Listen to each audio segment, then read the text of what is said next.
Despite the fact we only want to do things we enjoy, or that people expect or want something from us, sometimes things come up that are simply more important. And because we only have so much time, it's important to focus on things that actually move the needle and not waste precious time engaging in activities that do nothing for us. Welcome everyone, my name is Tobias Philipp and the topic of this episode is the power of prioritization. So even though there are things that you really want to do, or maybe even things that we somehow must get done, new things can always come up that we didn't expect. Or there are so many things that you just don't have an overview, which makes you almost feel like a traffic controller at an airport, where a lot of planes continuously land and continuously take off. And if you let too many planes into the airspace at once, then a chaos erupts and you don't know how to handle them all. And sometimes there's just a plane that needs priority. Constantly unexpected things happen and you need to adjust all of the time.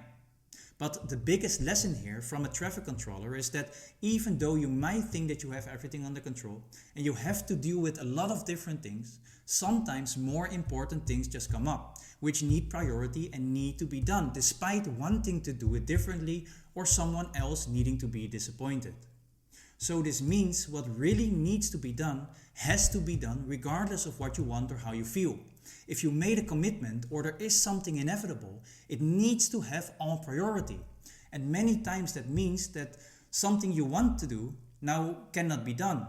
But I believe that's all life is. There's always things you want to do more than the things you have to do. Be it homework when you're in school, duties you have to do at home, or maybe even your kids expecting something from you, or whatever it may be.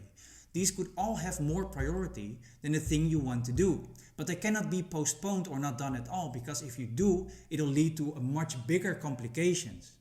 So by understanding this, it can make it much simpler and you won't feel frustrated, because you can then understand that it's just supposed to be this way. And at least for me, this makes it a lot easier to handle. And it is not really discipline if you do something that you enjoy doing, at least in my opinion.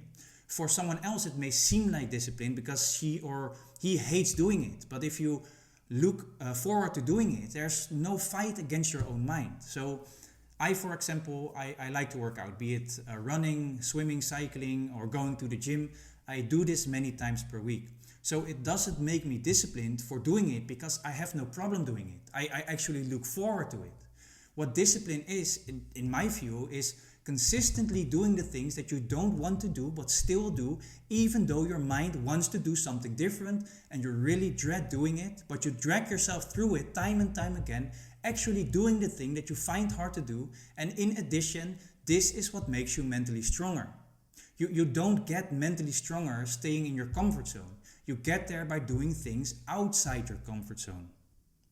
And what I want to add is that we often think that we don't have time. But what I've learned for myself is that by focusing on one specific thing and actually finishing it without trying to do many things at once, you can get way more done than you think.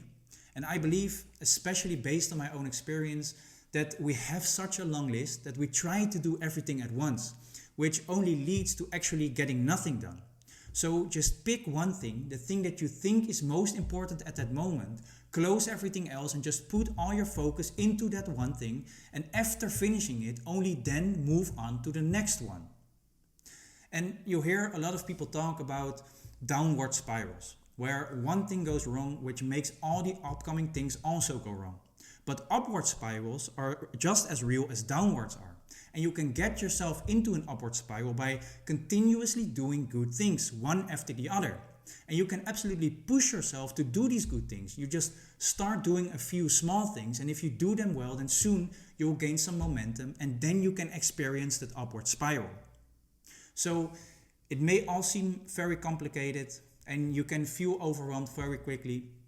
But if you always focus on the one thing that's most important to do at that moment, and actually get that done, that's at least one less thing to worry about. And if you keep going like this and you keep pushing yourself, then eventually you will see things go smoother and easier and you will feel more accomplished.